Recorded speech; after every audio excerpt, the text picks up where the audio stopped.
তারপরে যে নওগাঁর মাদ্রাসা এই মাদ্রাসা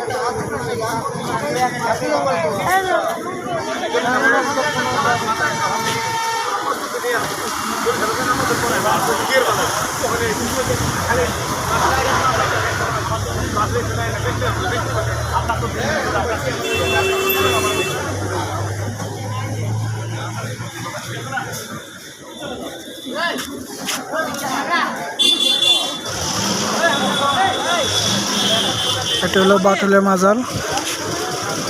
বাটুলের মাজার আজকে ভেঙে ফেলেছে। বাটুলের মাজার এই অবস্থা।